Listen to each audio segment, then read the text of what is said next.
Hello and welcome to Humanity's Heart.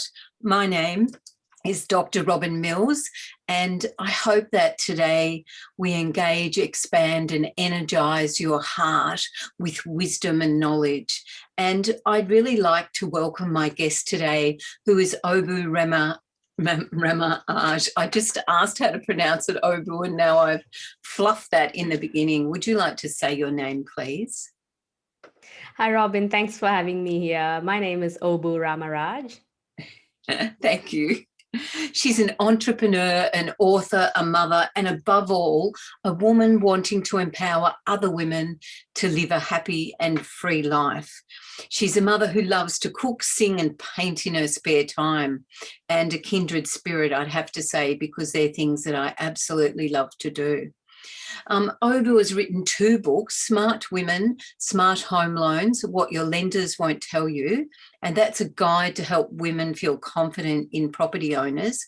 And her latest book, Smart Women, Smart Habits, Powerful Practices to Create Your Ideal Financial Future. And that was published in 2020. So she has this beautiful aim is to empower one woman at a time so the world can be a beautiful place. Obu, they're just beautiful aims, and what an incredible vision that you have. I'd love you to speak to it, please. Thank you, Robyn, again. So I'll tell you a little bit about how I came to be on my journey right now. I come from India, and I did my bachelor's and master's in biotechnology back in India. And my father was a businessman. So and in my culture, we have this concept of arranged marriage. I'm not sure if you're familiar with it. I am. Yeah, so yes, my marriage was horoscope based, and we've been married for 15 years now. So it's all gone well. So once my wedding was finished, my husband, he was in Australia. He's Indian too. So I moved to Australia. And the very first year I got pregnant. So, and I was due to visa restrictions, I just couldn't work. So I took it easy. I had my son and enjoyed motherhood for a bit. After that, I wanted to really get back into science and see if I could get a job because, I put 5 hard years of doing my best, and research was my passion. So in 2008, late 2008, I got an opportunity to work as a volunteer research assistant at one of the prestigious research institutes here in Melbourne. I started in January 2009. I was very happy. And 6 or 7 months later, once that term was coming to an end, I was seeing if I could get employment there. I don't know what to call it, unfortunate or divine intervention. I just couldn't get that job. But in the 5 years of my life here in Melbourne, I also tried a few other things. One of them was getting a certificate in mortgage broking. So when I couldn't get that job, I was frustrated enough, as it would be at that time. And I thought, I'm going to take on whatever comes up next, either science or mortgage broking. And that's how I started my business in August 2009, with no knowledge, not a big network. And it's going to be 12 years this year that I've started my business. Yeah, so through that journey, I recognized my passion to help women. And my first book came out in 2013. Smart Women, Smart Home Loans, that has helped so many people, not just women, get the basics around home loans.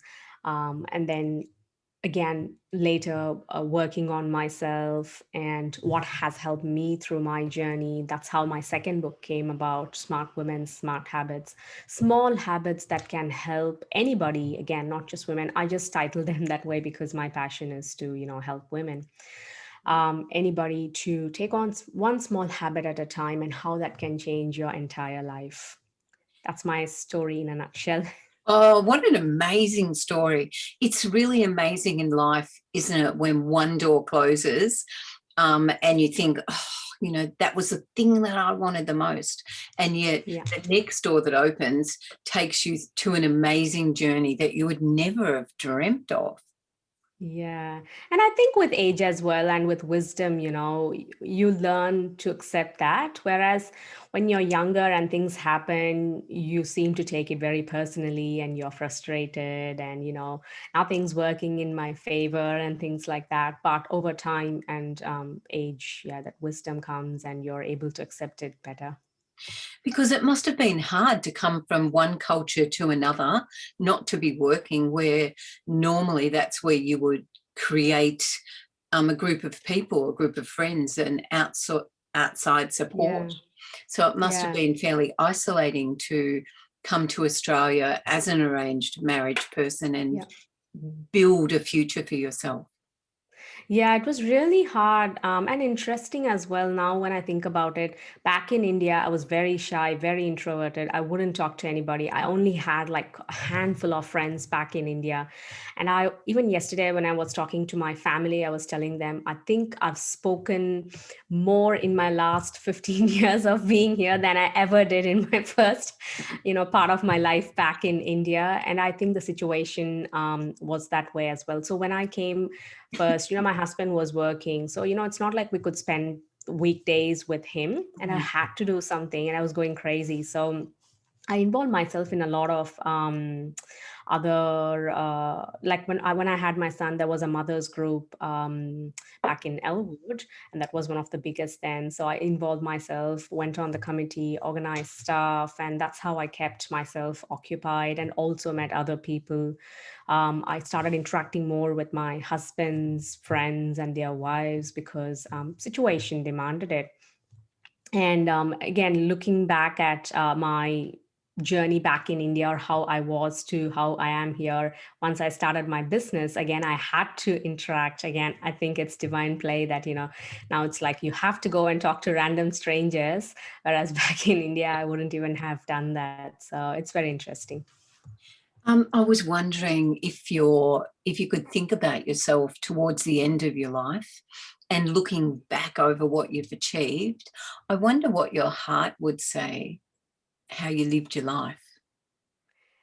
It's again very interesting you're bringing this up because I am going through a course where they exactly asked me to do this 2 days ago. So yeah, it's interesting, and I think I know the answer. So when I looked back, when I did that exercise a couple of days ago, my answer was that I was very happy. Not just me. So in that exercise, they asked me to imagine that who are all the people who are going to be there at my funeral. Oh, wow. Yeah, and what are they talking about you? So it was very interesting when I did that. Again, it's in my mind, it's mind play. But when I did that, there were a lot of my family, of course, they were very sad, and a lot of my friends who were like, oh, she was very inspirational. So that was the general message or the theme I got, which made me happy. Personally, I tell people, or I tell this in my story, I am sort of self-motivated. um, I cannot be inside a bubble all the time. I keep pushing my limits. um, I used to be very scared of public speaking earlier. And then I push myself, push. And I keep learning how to do it better. So that's how my journey has been so far. And I think that is how I will be. It's in my genes. My big dream was to get to educate at least, 10,000 women in the low economic part of India to help them get out of that. Um, and wherever I can, I have been. It's not a big number, but some things have been happening. But to do it in a big way, I think, yeah, just keep pushing myself out there and be there. Yeah. And is that how you're going to do it on webinars and being able to do it across countries is digitally? I have different approaches. One of my passion is to, again, inspire women to take control of their money, which necessarily is not in that sort of demographic. It is women who are um, perhaps making a good income, having a good life, but somehow, through mindset or whatever past experiences, they are not living their full potential when it comes to money and their life. So that is one demographic. The other side is what I said, more like helping women or girls from that sort of low socioeconomic places to take control of their life through education again, and to break free and to create a new future for themselves. So I believe education is very important, especially if you're trying to break free from poverty. Oh, so, that sounds like such an amazing ability, that you have an opportunity to really make a difference in the world. And to put your hand up and reach out and help people have a start that they may not have been able to. That really must make your heart sing. Yeah, it is. And I sometimes I feel I'm not doing enough, but then I know the time will come when that will happen. So as I said, it's just small steps right now, but that is another passion. Yeah. Anything It's to do with educating women, girls, giving the power back to them. what I really love is your generosity in this way, being able to inspire other people. One of the things that I read on your website was that to tap into your inner self, your heart, gut, and brain to make a wise decision. How can you tap into all of them at once, and which is the important one to tap into your inner self? I don't think any one is particularly, and that's what I'm trying to do. So I did a course called MBIT, which stands for Multiple Brain Integration Technique. And when I did that course, the concept there is that we all know our brain, yeah, which is the brain in our head, which is the evolved version. As humans, we have evolved so much. And then we have our heart, and often people don't tap into their heart. I used to be one of them as well. Like I was predominantly a brain person, and I still can go there. So I need to consciously come back to my heart and feel. Yes. So apparently, the heart also has neurons, which are the building blocks of the brain, and the gut, which is the primitive decision making way before the humans evolved, also has hundreds, thousands of neurons there. Yes. So that, And the yeah. chemicals for the brain are made in the gut. Yeah, see, so Yeah. there's neurons everywhere, and no one thing is important over the other. Each has its own importance. Um, Sometimes we need to use our heart and our brain, sometimes our brain and our gut. Sometimes a brain and the heart will not say anything, but the gut instinctively will say, Mhm. don't do that. And we don't know how Yes. to explain that. Yeah. So it's listening to all these. Sometimes we just tune out because everybody is so busy running around with so many things to do. If you're a mother, that's even more, parents have even more, many things to do. So it's just making some time. One of my blog posts, I just mentioned, building a better relationship with yourself. That's what all this is about. Spending that time with yourself on a regular basis to understand yourself and, what you feel and emotions and all that side of things is also very important. It is important to be still, isn't it, to get your mojo back, to actually Mm, be able to find a space where you can just be. When you mm, were speaking a moment ago, I was thinking about the gut and how my gut always tells me when something's not right. It just spasms. It gives mm. me that feeling that I know to believe that everything's not right in the world. And sometimes I can't put my finger on what it is. And I have to just Exactly. stop and go, Mm, what is it that your gut's trying to tell you? There's something not right here. mm, And usually then it'll give a message to your brain to go, this is what's going on. So mm. being able to get in touch with your heart and your tummy and your head, Yeah. it's all really important. And it is easier to do when you're not so busy as a mother, as a grandmother. I Yeah. have almost 6 grandchildren. Yeah. My daughter's pregnant. So Yeah. it's a busy life full of Life. love Yeah. and compassion. And, Yeah. every time you have a grandchild, another layer melts off your heart. It's just the Mm, most it's beautiful beautiful. time in Yeah. life, but it's really important to also at the same time find that Yeah. space to keep tuning into yourself. Would you agree with Yeah. that, Obu? Yeah, so one of the things I'm learning myself to do is, like you said, when your gut or your heart or says something, just stop for a bit. Like sometimes we feel very emotional, could be anger, sadness, whatever, and we tend to brush it under the carpet and keep going. That really doesn't help yourself as a person, I guess, not anybody else. Like, and it's hard sometimes if you're at work and you're upset, maybe you can't. But what I suggest is to train yourself, especially when maybe, you're at home or any other situation, to stop rather than rush it, to just sit with yourself and then ask that question, what actually upset you? And very often the first few answers are very superficial. So, oh, that person did that, that's why I'm angry. And then you still keep probing yourself as to, are you sure that's why? So what if that person said? And the more questions you ask, the actual answer will come out. Often it could be something that happened long ago in the past, or it could even be something that happened in childhood. It could be a pattern that's really annoying you and you haven't failed to acknowledge it.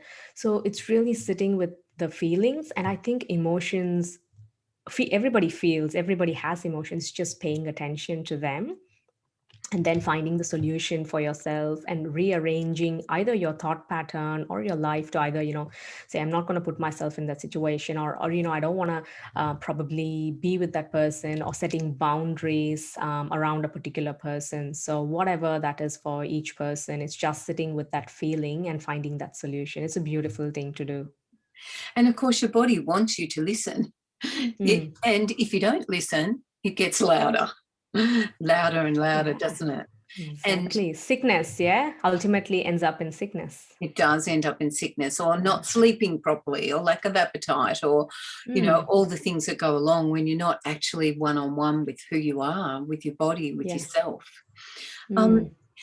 I noticed on your website that you talk about using money as a tool to heal personal pain and trauma.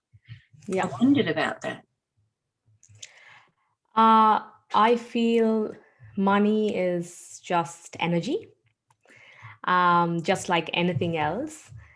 People think, they work and they get money, but I think about it in a different way. Just like anything else, money is just a vibrational energy.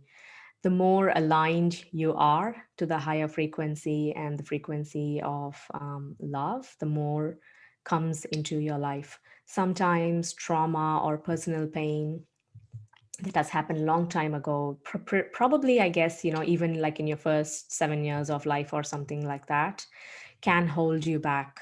And that creates a pattern again, just as I mentioned.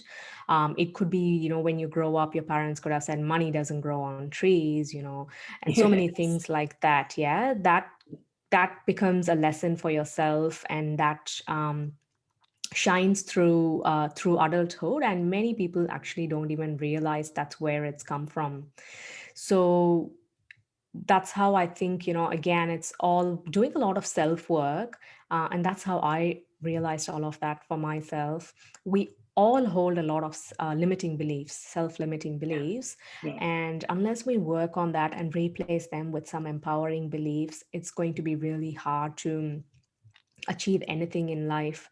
I guess money is also similarly. Sometimes, we keep going through a good phase, and then all of a sudden something happens, and then you don't even realize, well, it was going really well, what happened? Could be something, somebody triggered that personal trauma or pain. So awareness is the first step to actually, if a pattern repeats itself, just being aware of, why is it happening? Has something happened that I really need to pay attention to? That is the first step. And then once you do that, you can take the next step, which will be to work on it and to, get rid of it, and then replace it with something that's going to help us in the future. Yeah. And you talk about the heart wisdom to live a wealthier life. Mhm. Sometimes in life we think about money and heart as being two separate things, but you're encouraging us to bring them together. Yeah. I think emotions, as we have seen that, I mentioned it a few times now. A lot of people don't want to feel, they Yeah, don't want to show emotions yeah, because they are taught that it is not good to be emotional, especially, if you're a boy, like, don't cry, boys don't yeah, cry, and things like that you hear a lot. yes, Um, why not? Like, everyone's a person, and emotions are the only way you're going to understand what's going on. So I guess a heart, as I said, has these neurons and that innate wisdom. um, I, as I said, is also a head person, but then slowly I'm learning to tap into my heart. Listen to the emotions, or what wisdom does my heart have in myself. So when I hear two different things, and that's one of the other things we learned when we did MBIT. Like, sometimes your brain says another thing, your heart says another thing. Which one do you listen yeah, to? yeah. It's just sort of like having a conversation between the brain and the Art, heart, and then coming to a conclusion. It's just like a conversation. When you go to work, you're going to have a conversation with your colleague, and sometimes you don't agree, but then it's finding that middle ground of what's going to work. And I guess sometimes the decisions may not be right. Yeah, you just have to try and see what's actually going to work. It's being open to exploring what works for you as a person. So once you start building that relationship with your heart, then it gets easier as you go. yeah, that's beautiful, Obu, absolutely beautiful. Um, I was just wondering, as our interview is coming to an end, is there something that your heart wanted to say that I haven't invited you to say yet? Um, my true wish is for everybody to actually take time for themselves, especially women. What I'm finding in my life as well, COVID time, in some ways, it was okay. People were at a slower pace, sort of enjoying life. I know there were issues, lots of people lost jobs and lives, but other than that, I guess in Australia, most people. Um, who were lucky during that time had a job, and life was very slow. But even I'm finding now it's going back to pre-COVID, where we are trying to rush and do stuff. Yes. So really, I want to encourage every person to take that time, maybe even 1 hour a week for yourself. Do whatever makes your heart happy. It is truly important. I know we are all super busy, but I'm sure 1 hour a week is something every person can Yeah. make time for themselves and to reconnect with themselves and build that beautiful relationship with themselves. And Obu, that is really beautiful. And 1 hour a week is such a small amount. I want everyone to have an hour a day, but Mm, I'm yeah. wondering if you can tell people where they can find you, your website, so that they can have a look at your two beautiful books.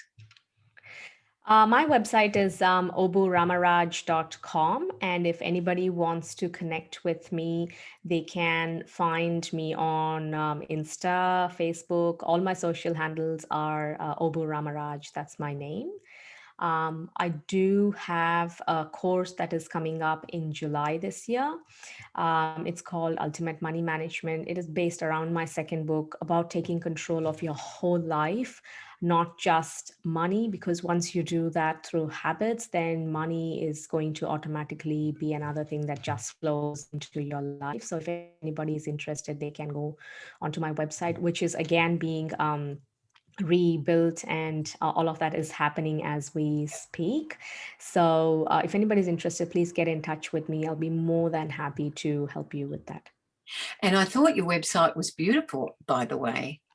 Thank Beautiful you. photos of you. It was really clear. I really um, love the way you've presented yourself. It's lovely. Thank you very much. Thank you very much.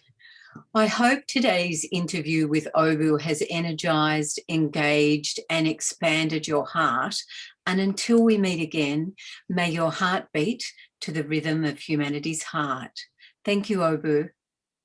Thank you for having me, Robyn. It was my pleasure.